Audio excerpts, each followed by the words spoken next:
പിതാവിൻ്റെയും പുത്രൻ്റെയും പരിശുദ്ധാത്മാവിൻ്റെയും നാമത്തിൽ ആമേൻ.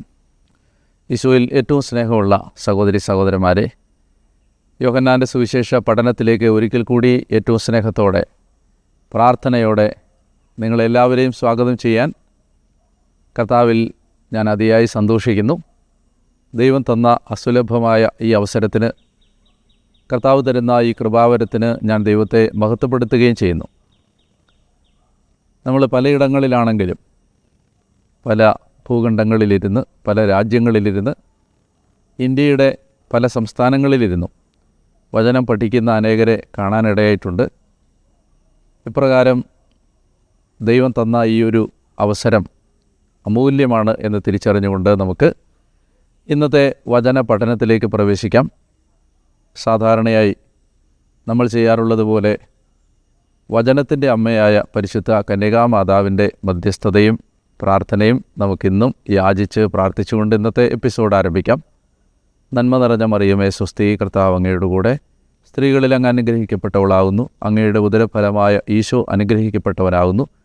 പരിശുദ്ധ മറിയമേ തമ്പുരാൻ്റെ അമ്മയെ, പാപികളായ ഞങ്ങൾക്ക് വേണ്ടി ഇപ്പോഴും എപ്പോഴും ഞങ്ങളുടെ മരണസമയത്തും തമ്പുരാനോട് അപേക്ഷിച്ചു കൊള്ളണമേ. ആമേൻ. പ്രിയപ്പെട്ടവരെ, ഇന്ന് ഒരു പുതിയ അധ്യായത്തിലേക്ക് നാം കടക്കുകയാണ്. യോഹന്നാൻ്റെ സുവിശേഷത്തിൻ്റെ 10-ാമത്തെ അധ്യായം. യോഹന്നാൻ 10-ാം അധ്യായം പഠിക്കുമ്പോൾ മനസ്സിലേക്ക് കൊണ്ടുവരേണ്ട ആദ്യത്തെ ചിന്ത, അധ്യായങ്ങളും വാക്യങ്ങളും ഇട്ടത് യോഹന്നാൻ ആയിരുന്നില്ല. അധ്യായങ്ങളും വാക്യങ്ങളും പിന്നീട് 4-ാം നൂറ്റാണ്ടിന് ശേഷം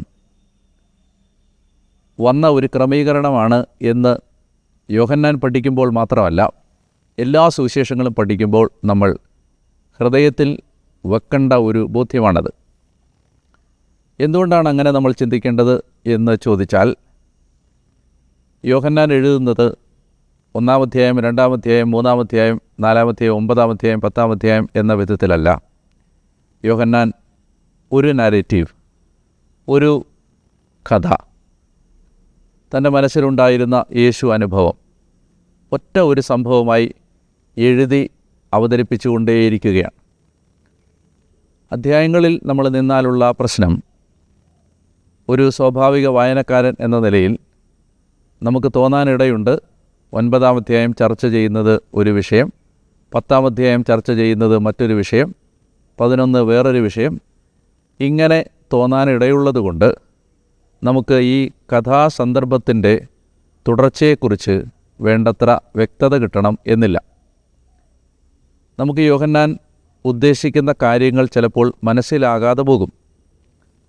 അതുകൊണ്ട് നിങ്ങൾ അധ്യായങ്ങളെ തൽക്കാലം മറക്കുക.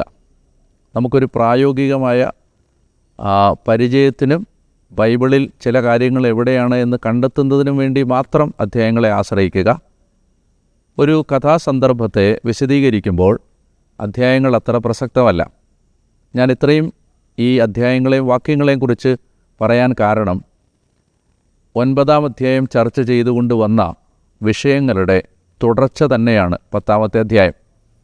9-ാം അധ്യായം അന്ധൻ്റെ കഥ പറയുകയാണെങ്കിൽ 10-ാം അധ്യായം നല്ല ഇടയൻ്റെ കഥ പറയുകയാണ്.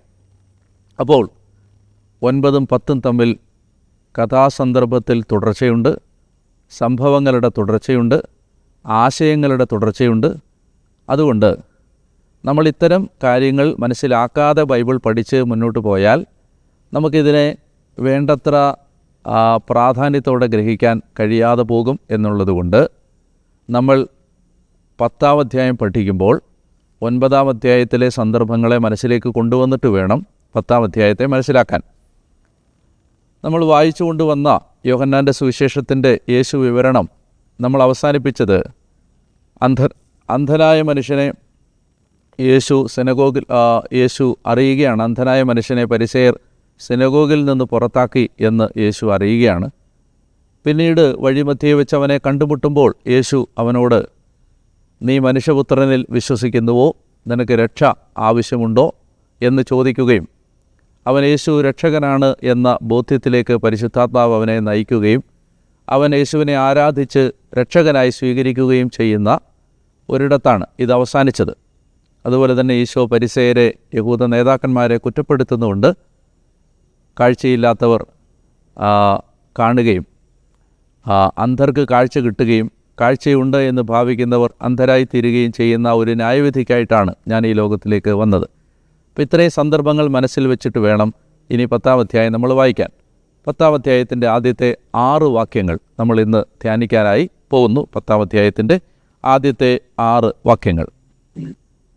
സത്യം സത്യമായി ഞാൻ നിങ്ങളോട് പറയുന്നു, ആട്ടിൻ തൊഴുത്തിലേക്ക് വാതിലിലൂടെ അല്ലാതെ മറ്റു വഴിക്ക് കടക്കുന്നവൻ കള്ളനും കവർച്ചക്കാരനുമാണ്. എന്നാൽ വാതിലിലൂടെ പ്രവേശിക്കുന്നവൻ ആടുകളുടെ ഇടയനാണ്. കാവൽക്കാരൻ അവന് വാതിൽ തുറന്നു കൊടുക്കുന്നു. ആടുകൾ അവൻ്റെ സ്വരം കേൾക്കുന്നു. അവൻ തൻ്റെ ആടുകളെ പേരുചൊല്ലി വിളിക്കുകയും അവയെ പുറത്തേക്ക് കൊണ്ടുപോവുകയും ചെയ്യുന്നു. തനിക്കുള്ളവയെല്ലാം പുറത്തിറക്കിയിട്ട് അവൻ അവയ്ക്ക് മുമ്പേ നടക്കുന്നു. അവൻ്റെ സ്വരം തിരിച്ചറിയുന്നത് കൊണ്ട് ആടുകൾ അവനെ അനുഗമിക്കുന്നു. അവ ഒരിക്കലും അപരിചിതനെ അനുഗമിക്കുകയില്ല. അന്യരുടെ സ്വരം അറിയാത്തതുകൊണ്ട് അവ അവരിൽ നിന്ന് ഓടിയകലും. യേശു അവരോട് ഈ ഉപമ പറഞ്ഞു, എന്നാൽ അവൻ തങ്ങളോട് പറഞ്ഞതെന്തെന്ന് അവർ മനസ്സിലാക്കിയില്ല. നല്ല ഇടയൻ്റെ ഉപമ മനസ്സിലാക്കുമ്പോൾ നമ്മുടെ ബോധ്യങ്ങളിലേക്ക്, അറിവിലേക്ക് കൊണ്ടുവരേണ്ട ആദ്യത്തെ കാര്യം, ഈ യോഹന്നാൻ്റെ സുവിശേഷത്തിൽ ആകമാനം കാണുന്ന യഥാർത്ഥത്തിലുള്ള ഒരേ ഒരു ഉപമയാണ് ഈ നല്ല ഇടയൻ്റെ ഉപമ. രണ്ടാമതായി നമ്മൾ ഇതിൽ നിന്ന് മനസ്സിലാക്കേണ്ടത്, ആദ്യത്തെ 6 വാക്യങ്ങൾ ഇടയൻ്റെ ഉപമയല്ല, മറിച്ച് ആട്ടിൻ തൊഴുത്തിൻ്റെ ഉപമയാണ്. മറ്റൊരു വിധത്തിൽ പറഞ്ഞാൽ, ആദ്യത്തെ 6 വാക്യങ്ങൾ പ്രതിപാദിക്കുന്നത് ഇടയനെക്കുറിച്ച് എന്നതിനേക്കാൾ ആ തൊഴുത്തിനെക്കുറിച്ചാണ്. ആ തൊഴുത്തുമായി ബന്ധപ്പെട്ട ചില കാര്യങ്ങളാണ്. അപ്പോൾ അതുകൊണ്ട് നമുക്ക് ആ വിധത്തിൽ അതിനെ മനസ്സിലാക്കാനായിട്ട് പരിശ്രമിക്കാം. മധ്യപൂർവേഷ്യയിലെ ഇടയന്മാർ യൂറോപ്പിലോ മറ്റേതെങ്കിലും രാജ്യങ്ങളിലോ ഒരുപക്ഷെ ഇന്ത്യയിലോ ഒക്കെ കാണുന്ന ഇടയന്മാരിൽ നിന്ന് വ്യത്യസ്തമായ ഒരു ജീവിതം നയിച്ചിരുന്നവരാണ്. ഒന്നാമതായി അവരെക്കുറിച്ച് മനസ്സിലാക്കേണ്ടത്, അവർ ഇടയന്മാർ എന്നതിനേക്കാൾ അവർ സംരക്ഷകരായിരുന്നു, അല്ലെങ്കിൽ അവർ ഫൈറ്റേഴ്സായിരുന്നു. അവർക്ക് അഭ്യാസം അറിയാമായിരുന്നു. അവർക്ക് കായിക ശക്തി ഉണ്ടായിരുന്നു. അതെന്തുകൊണ്ടാണെന്ന് വെച്ചാൽ, വന്യമൃഗങ്ങളിൽ നിന്നും കാട്ടുമൃഗങ്ങളിൽ നിന്നും ഭീകരമായി ആടുകളെ ഉപദ്രവിച്ച് കൊല്ലാൻ സാധ്യതയുള്ള എല്ലാവരിൽ നിന്നും ആടുകളെ സംരക്ഷിക്കാൻ അവർ എപ്പോഴും യുദ്ധസന്നദ്ധരായിരുന്നു. മറ്റൊരു കാര്യം, ഈ ഇടയൻ അവരെ മേച്ചിൽപ്പുറം കണ്ടെത്തി അവിടേക്ക് നയിക്കുമായിരുന്നു. കാരണം നമ്മുടേതുപോലെ എല്ലായിടങ്ങളിലും പച്ചപ്പുണ്ടായിരുന്ന ഒരു ദേശമല്ല ഇത്. അപ്പോൾ അതുകൊണ്ട് തന്നെ ഈ ആടുകളെ സ്വച്ഛമായ മേച്ചിൽപ്പുറങ്ങളിലേക്ക് നയിക്കുക ഇടയൻ്റെ ദൗത്യമായിരുന്നു. മൂന്നാമതായി, പ്രശാന്തമായ ജലാശയങ്ങളിലേക്ക് എന്ന് സങ്കീർത്തനം പറയുന്ന ആ കാര്യം ഇടയനുമായി ബന്ധപ്പെട്ട മറ്റൊരറിവാണ്. അതായത് ആടുകൾക്കൊരിക്കലും ട്രബിൾഡ് വാട്ടേഴ്സിൽ നിന്ന്, അതായത് കലങ്ങിമറിയുന്ന വെള്ളത്തിൽ നിന്നോ അല്ലെങ്കിൽ ഇളകുന്ന വെള്ളത്തിൽ നിന്നോ അവർക്ക് കുടിക്കാൻ പറ്റില്ല. അവരുടെ മുഖത്തിൻ്റെയും മൂക്കിൻ്റെയും വായുടെയും ഒക്കെ ഘടന ആടുകൾക്ക് ഇങ്ങനെ ഇളകുന്ന വെള്ളത്തിൽ നിന്ന് അവർക്ക് അവരുടെ ദാഹമകറ്റാൻ പറ്റില്ല. അതുകൊണ്ട് തന്നെ ഇടയൻ്റെ മറ്റൊരു ദൗത്യമായിരുന്നു പ്രശാന്തമായ ജലാശയങ്ങൾ കണ്ടെത്തുക എന്നുള്ളത്, സ്റ്റിൽ വാട്ടേഴ്സ്. അപ്പോൾ അത് കണ്ടെത്തുക എന്നുള്ളത് ഇടയൻ്റെ ദൗത്യമായിരുന്നു.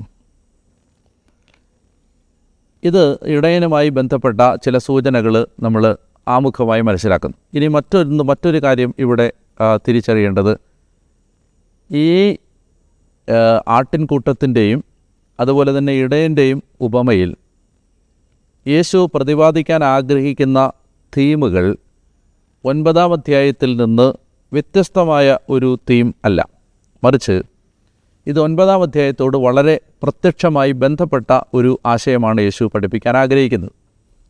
അതെന്താണെന്ന് വെച്ചാൽ, നമുക്കറിയാം 9-ാം അധ്യായത്തിൽ, ഇനി അതിനു മുമ്പ് 8-ാം അധ്യായത്തിലൊക്കെ ഈ മനുഷ്യരെ, അന്നത്തെ അധികാരവർഗം, മനുഷ്യരുടെ സംരക്ഷണ ചുമതല ദൈവമായ കർത്താവ്, യഹോവയായ ദൈവം ഏൽപ്പിച്ചിരുന്ന ഈ അധികാരവർഗം സാധാരണ മനുഷ്യനെ കൈകാര്യം ചെയ്തിരുന്ന രീതി ദൈവഹൃദയത്തെ വളരെയധികം വേദനിപ്പിച്ചിരുന്നു എന്ന് ഇപ്പോൾ മാത്രമല്ല, പ്രവാചകന്മാരിലൂടെയും ദൈവം അരുളി ചെയ്തിട്ടുണ്ട്. ഇസ്രായേലിലെ ഇടയന്മാർക്കെതിരെയും പുരോഹിതന്മാർക്കെതിരെയും പ്രവാചകന്മാർക്കെതിരെയും അവരുടെ ജീവിതത്തിൽ അധർമ്മം പടർന്നതിനെക്കുറിച്ചും ആടുകളെ അവർ കടിച്ചു കീറി കൊന്നൊടുക്കിയതിനെക്കുറിച്ചും ആടുകളോട് കരുണയും ദയവുമില്ലാതെ പെരുമാറിയതിനെക്കുറിച്ചും മുറിവുകൾ വെച്ച് കെട്ടാതെയും അവരുടെ ശരീരത്തിന് ആവശ്യമായ കാര്യങ്ങൾ കൊടുക്കാതെയും ആടുകളെ കൊന്നു തിന്ന് ആടുകളെ തങ്ങളുടെ സുഖത്തിൻ്റെയും സന്തോഷത്തിൻ്റെയും വിഭവങ്ങളാക്കി മാറ്റിയ ഇടയന്മാരെക്കുറിച്ചുള്ള ദൈവഹൃദയത്തിൻ്റെ പരിദേവനങ്ങൾ എസക്കിയേലിൽ കാണാനാവും, ജെറമിയായിൽ കാണാനാവും, യേശയ്യായിലും കാണാനാവും. അങ്ങനെ ഈ ഇടയന്മാരെ കൊണ്ട് പരിപാലനയ്ക്കായി ദൈവജനത്തെ ദൈവം ഏൽപ്പിച്ചു കൊടുത്ത ഈ ഇടയന്മാരുടെ ദുർനടപടികളിൽ ഹൃദയം നൊന്ത ദൈവം ഒടുവിൽ ഇസ്രായേലിന് ഞാൻ തന്നെ ഇടയനായിരിക്കും എന്ന പ്രത്യാശാനിർഭരമായ ഒരു ഭാവിയെക്കുറിച്ച് അറിയിപ്പ് കൊടുത്തുകൊണ്ടാണ് അത്തരം പ്രവചനങ്ങൾ അവസാനിക്കുന്നത്. എൻ്റെ ഹൃദയത്തിന് ചേർന്ന ഇടയന്മാരെ ഞാൻ നിങ്ങൾക്ക് നൽകുമെന്നും ദൈവമായ കർത്താവ് തന്നെ നിങ്ങളുടെ ഇടയനായിരിക്കുമെന്നും അവിടുന്ന് തള്ളയാടുകളെ മുൻപിൽ നയിച്ച് ആട്ടിൻകുട്ടികളെ മാറോട് ചേർത്ത് നടക്കുമെന്നും ഇടയനെ പോലെ ഞാൻ എൻ്റെ ജനത്തെ പരിപാലിക്കുമെന്നുമൊക്കെ പ്രവാചകന്മാരിലൂടെ അരുളി ചെയ്ത ആ മുഴുവൻ പ്രവചന പരമ്പരകളുടെയും തുടർച്ചയാണ് ഈ ഉപമ. അപ്പോൾ അതുകൊണ്ട് തന്നെ തൊട്ട് മുമ്പത്തെ അധ്യായങ്ങളിൽ നമുക്ക് കാണാൻ കഴിയുന്നത് 2 ഇൻസ്റ്റൻസസ് എടുത്താൽ 2 ആടുകളെ അവർ കൈകാര്യം ചെയ്ത വിധം. ഒന്നാമത്തെ ആടിനെ നമ്മൾ കാണുന്നത്, ഒരു ബ്ലാക്ക് ഷീപ്പിനെ നമ്മൾ കാണുന്നത് ഈ 8-ാം അധ്യായത്തിലാണ്. ആരായിരുന്നു ആ ആട്? ആ ആട് ആ വ്യഭിചാരത്തിൽ പിടിക്കപ്പെട്ട സ്ത്രീയായിരുന്നു. ആ ആടിനോട് അവർ ചെയ്തത്, ആ ആടിനെ അവർ കല്ലെറിയാൻ കൊണ്ടുവന്നു. 9-ാം അധ്യായത്തിൽ നമ്മൾ മറ്റൊരാടിനെ കണ്ടു, ജന്മന അന്ധനായിരുന്ന ഒരാട്. ആ ആടിനെ അവർ കൈകാര്യം ചെയ്തത്, ആ ആടിനെ അവർ സിനഗോഗിൽ നിന്ന് പടിയടച്ച് പിണ്ടം വെച്ചു. ദൈവത്തിൻ്റെ ആടുകളോട് ഇടയന്മാർ, അന്ന് നിലവിലിരുന്ന ഇടയന്മാർ കാണിച്ചുകൊണ്ടിരുന്ന മനസാക്ഷിയില്ലാത്ത നടപടികൾക്ക് നേരെയുള്ള യേശുവിൻ്റെ ആക്ഷേപമാണ് 10-ാം അധ്യായത്തിലെ ഈ ഉപമ. പശ്ചാത്തലത്തിൽ വെച്ച് മാത്രം മനസ്സിലാക്കുമ്പോൾ അർത്ഥത്തിൻ്റെ വ്യക്തത വരുന്ന ചില സന്ദർഭങ്ങളുടെ സൂചനകൾ മാത്രമാണ് ഞാൻ ചൂണ്ടിക്കാണിക്കുന്നത്. അതായത് നമ്മൾ ഈ കോണ്ടെക്സ്റ്റിൽ നിന്ന് മാറ്റി ഒരു ഉപമയെ വ്യാഖ്യാനിക്കുമ്പോൾ അതിൻ്റെ ആഴമുള്ള അർത്ഥതലങ്ങൾ നമുക്ക് മനസ്സിലാകാതെ പോകും. അപ്പോൾ അതുകൊണ്ട് നമ്മൾ ഈ പശ്ചാത്തലത്തിൽ വേണം ഈ ഇടയൻ്റെയും ആട്ടിൻ തൊഴുത്തിൻ്റെയും ആട്ടിൻകൂട്ടത്തിൻ്റെയും ഒക്കെ ഉപമയെ മനസ്സിലാക്കാൻ. അതായത് ദൈവം തൻ്റെ ജനത്തെ പരിപാലിക്കാൻ ഏൽപ്പിച്ച ഇടയന്മാരുടെ ദുരവസ്ഥയ്ക്ക് നേരെയുള്ള യേശുവിൻ്റെ ആക്ഷേപഹാസ്യമാണ് ഈ നല്ല ഇടയൻ്റെ ഉപമ. അപ്പോൾ ആ അധികാരവർഗം, ആ പുരോഹിതന്മാരും ആ ഫരിസേയരുമൊക്കെ ഇതിലെ കഥാപാത്രങ്ങളായി വരും എന്ന് മനസ്സിൽ വെച്ചുകൊണ്ട് വേണം നമ്മൾ ഈ ഉപമ വായിച്ചെടുക്കാനായി. നമുക്ക് വായിക്കാം. സത്യസത്യമായി ഞാൻ നിങ്ങളോട് പറയുന്നു, ആട്ടിൻ തൊഴുത്തിലേക്ക് വാതിലിലൂടെ അല്ലാതെ മറ്റു വഴിക്ക് കടക്കുന്നവൻ കള്ളനും കവർച്ചക്കാരനുമാണ്. അതായത് കഥ ആരംഭിക്കുന്നത് കഥാനായകനെക്കുറിച്ച് പറഞ്ഞുകൊണ്ടല്ല, വില്ലനെക്കുറിച്ച് പറഞ്ഞുകൊണ്ടാണ്. ആരാണ് വില്ലൻ? വില്ലൻ കള്ളനും കവർച്ചക്കാരനും. കള്ളൻ മോഷ്ടിക്കാൻ വരുന്നവൻ.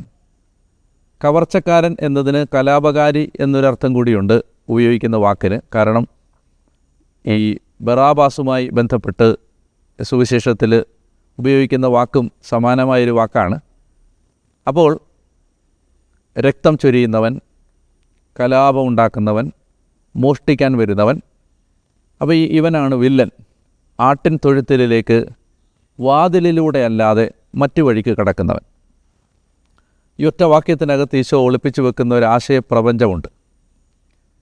അതായത് ഈ അധികാരികൾ, തൊട്ടു മുമ്പത്തെ അധ്യായം എടുക്കുക, ഒരു പാവപ്പെട്ട മനുഷ്യനെ, ഒരു അന്ധനെ എത്ര തവണയാണ് അവർ വിളിച്ചു വരുത്തി വിചാരണ ചെയ്തത്? അവരെന്തിനാണ് അവനെ വിചാരണ ചെയ്തത്? അതായത് ഞങ്ങൾ പറയുന്നതാണ് ശരിയെന്ന് ഈ മനുഷ്യനെ ബോധ്യപ്പെടുത്താനുള്ള അവരുടെ വിഫല ശ്രമങ്ങളുടെ ഭാഗമായിരുന്നു അന്ധനെ അവർ പലതവണ വിളിച്ചു വരുത്തി. അന്ധനെ, അവൻ്റെ മാതാപിതാക്കന്മാരെ പലതവണ വിളിച്ചു വരുത്തി അവർ ക്രോസ് ചെയ്തത് അവർക്ക് ഈ മനുഷ്യനിൽ സ്വാധീനമുറപ്പിക്കാനും ഞങ്ങൾ പറയുന്നതാണ് ശരിയെന്ന് ആ മനുഷ്യനെ കൊണ്ട് അംഗീകരിപ്പിക്കാനുമുള്ളൊരു ശ്രമത്തിൻ്റെ ഭാഗമായിരുന്നു. ഞാനൊന്നുകൂടെ പറയാം. അന്ധനെ അവർ വിളിച്ചു വരുത്തിയത് അന്ധനെ അവർക്ക് ബോധ്യപ്പെടുത്തണം. എന്ത് ബോധ്യപ്പെടുത്തണം? ഞങ്ങൾ പറയുന്നതാണ് ശരി, ഞങ്ങളുടെ അഭിപ്രായമാണ് ശരി, ദൈവത്തെക്കുറിച്ച് ഞങ്ങൾ മനസ്സിലാക്കിയതാണ് ശരി. യേശുവിനെ പോലെ ദൈവം അയച്ച പ്രവാചകന്മാരോ പറയുന്നതല്ല, മറിച്ച് ദൈവപുത്രനായ യേശു പറയുന്നതിനേക്കാൾ ഞങ്ങൾ പറയുന്നതാണ് ശരി, മറ്റു പ്രവാചകന്മാർ പറയുന്നതിനേക്കാൾ ഞങ്ങൾ പറയുന്നതാണ് ശരി എന്ന് ബോധ്യപ്പെടുത്തി ഈ ജനഹൃദയത്തിൻ്റെ മേൽ സ്വാധീനമുറപ്പിക്കാനുള്ള ഒരു ശ്രമത്തിൻ്റെ ഭാഗമായിരുന്നു അവർ ഈ അന്ധനെ വിളിച്ചു വരുത്തി വിചാരണ ചെയ്തത്. അതെന്താണ്?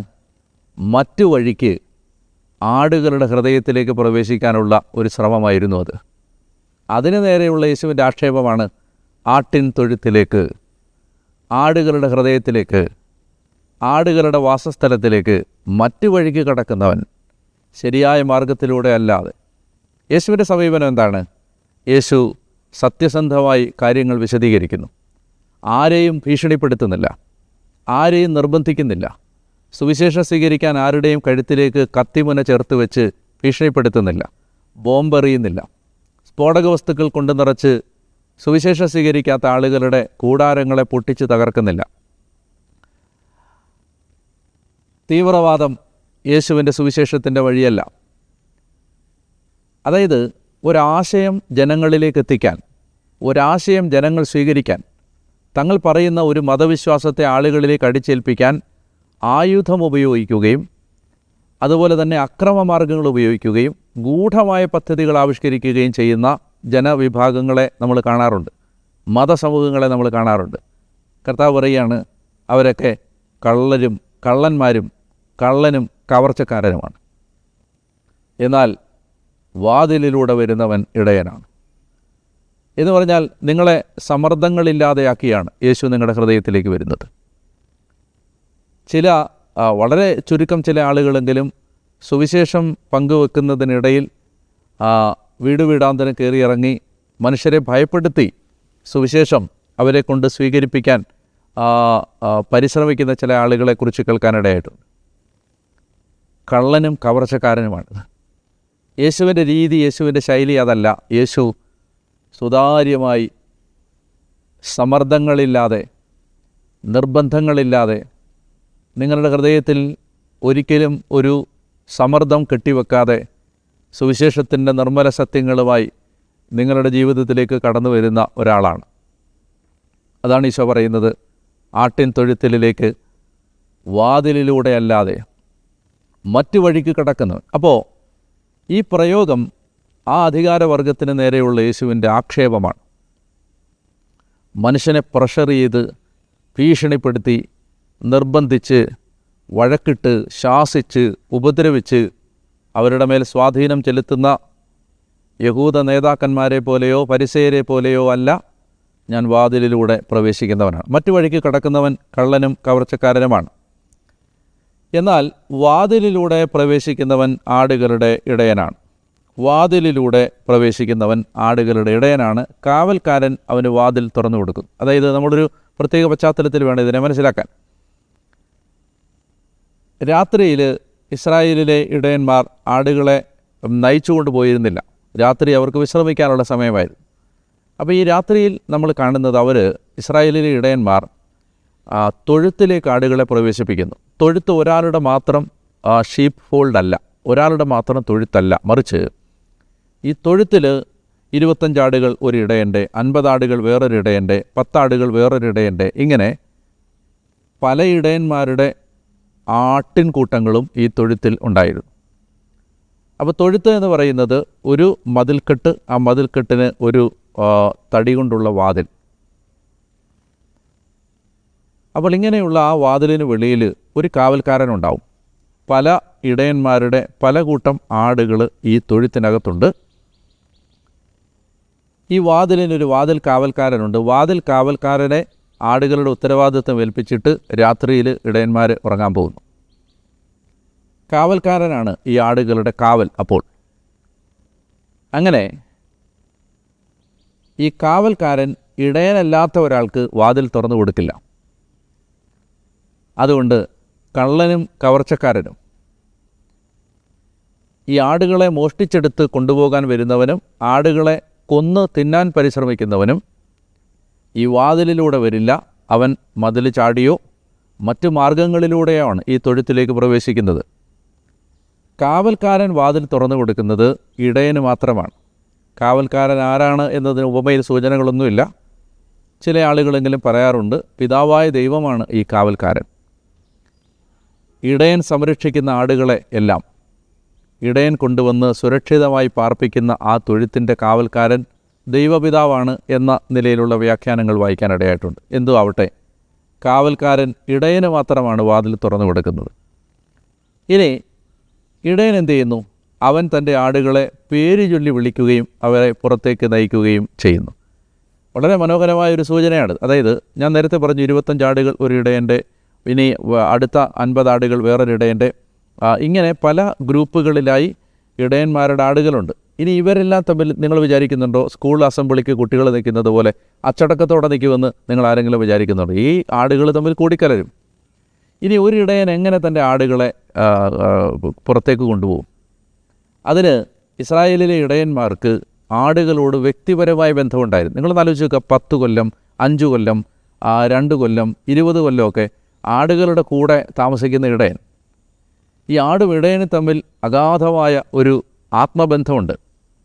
ഓരോ ആടിനെയും അവന് പേര് വെച്ച് അറിയാം. ഓരോ ആടിനും അവൻ പേരിട്ടിട്ടുണ്ട്. ആ ആടിനെ അവൻ പേര് ചൊല്ലി വിളിക്കുന്ന ഒരാത്മബന്ധം ഇടയനും ആടും തമ്മിൽ ഉണ്ടായിരുന്നു. ഇത് ഈശോ താൻ നല്ല ഇടയനാണ് എന്ന് പ്രതിപാദിക്കുന്ന ഉപമയിലേക്ക് കടക്കുന്നതിന് മുമ്പ് ഇതാണ് ഈശോയും ദൈവത്തിൻ്റെ മക്കളും തമ്മിലുള്ള ബന്ധം. പേര് ചൊല്ലി വിളിക്കുന്ന ഒരു സ്നേഹം. മോശയോട് ദൈവം പറയുന്നത് പോലെ, മോശേ, എനിക്ക് നിന്നെ പേര് കൊണ്ട് അറിയാം, നന്നായി അറിയാം. പേര് ചൊല്ലി വിളിക്കുന്നൊരു ദൈവം. മാർത്ത മാർത്ത, ശിമയോൻ ശിമയോൻ, യാക്കോബേ യാക്കോബേ, സാവൂൾ സാവൂൾ. പേര് ചൊല്ലി വിളിക്കുന്ന ഒരാത്മബന്ധം ഈ ഇടയനും ആടുകളും തമ്മിൽ ഉണ്ട്. അപ്പോൾ അതുകൊണ്ട് തന്നെ ഇസ്രായേലിലെ ഇടയന്മാർക്ക് ഓരോ ആടിനെയും വ്യക്തിപരമായി അറിയാമായിരുന്നു. അതുകൊണ്ട് ഈ ആടുകളുടെ സുരക്ഷിതത്വം കിടന്നിരുന്നത് ഈ ഇടയൻ്റെ സ്വരം ശ്രവിക്കുക എന്നതിനകത്താണ്. അപ്പോൾ ഈ തലേന്ന് രാത്രി വരെ അവർ ഉറങ്ങിയിരുന്ന ആ ആട്ടിൻ തൊഴുത്ത് ഇനി ഈ ഇടയനായിട്ട് മാറുകയാണ്. ഈ ആടുകളുടെ സംരക്ഷണം ഇനി ഈ ഇടയനായിട്ട് മാറുകയാണ്. ഇടയൻ്റെ പിന്നാലെ അവൻ്റെ സ്വരം കേട്ട് പോകുന്നതാണ് ഇനി ആടുകളുടെ സുരക്ഷിതത്വം. തനിക്കുള്ളവയെല്ലാം പുറത്തിറക്കിയിട്ട് അവൻ അവയ്ക്ക് മുമ്പേ നടക്കുന്നു. ഒരു കൗതുകകരമായ ഒരു വാക്കുകളുടെ കളിയുണ്ട് ഇവിടെ. തൊട്ടു മുമ്പത്തെ അധ്യായത്തിൽ പരിസേയർ ആ അന്ധനായിരുന്ന ആടിനെ പുറത്താക്കി. എവിടുന്ന്? സിനഗോഗിൽ നിന്ന്. എന്നാൽ ഇവിടെ ഈ നല്ല ഇടയൻ അവയെ പുറത്തിറക്കിയിട്ട് അവയ്ക്ക് മുമ്പേ നടക്കുന്നു. ഒരിടത്ത് പുറത്താക്കുന്നു, മറ്റൊരിടത്ത് പുറത്തിറക്കിയിട്ട് അവരുടെ മുമ്പേ നടക്കുന്നു. അവൻ്റെ സ്വരം തിരിച്ചറിയുന്നത് കൊണ്ട് ആടുകൾ അവനെ അനുഗമിക്കുന്നു. അതാണ് ഞാൻ വ്യക്തിബന്ധത്തെക്കുറിച്ച് പറഞ്ഞത്. അന്യരുടെ സ്വരം അറിയാത്തത് കൊണ്ട് അവ അവരിൽ നിന്ന് ഓടിയകലും.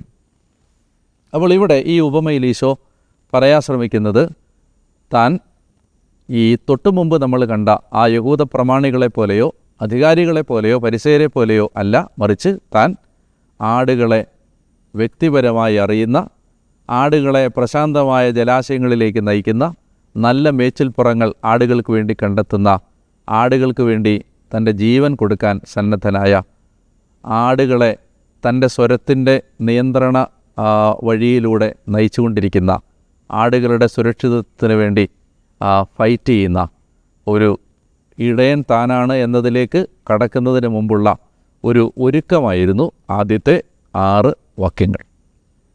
എത്ര വലിയ സുരക്ഷിതത്വമാണ് നമുക്ക് ഈശോ തന്നിട്ടുള്ളത് എന്ന് മനസ്സിലാക്കാൻ ഇത് നമ്മെ സഹായിക്കട്ടെ. കർത്താവിൻ്റെ കൂടെ നടക്കുന്നതാണ് നമ്മുടെ സെക്യൂരിറ്റി. ആടുകളുടെ സംരക്ഷണം ഇനി ഒരു വീടല്ല, ഒരു ഇടയനാണ്. ആ ഇടയൻ്റെ കൂടെ നടക്കുന്നതാണ് ആടുകളുടെ പ്രൊട്ടക്ഷൻ. എപ്പോഴും ആ ഇടയൻ്റെ കൂടെ അവൻ്റെ സ്വരം കേട്ട് നടക്കാൻ എനിക്ക് നിങ്ങൾക്കും കഴിയട്ടെ എന്ന് ഞാൻ നിങ്ങൾക്ക് വേണ്ടി പ്രാർത്ഥിക്കുന്നു. ദൈവം നിങ്ങളെ അനുഗ്രഹിക്കട്ടെ. പിതാവിൻ്റെയും പുത്രൻ്റെയും പരിശുദ്ധാത്മാവിൻ്റെയും നാമത്തിൽ ആമേൻ.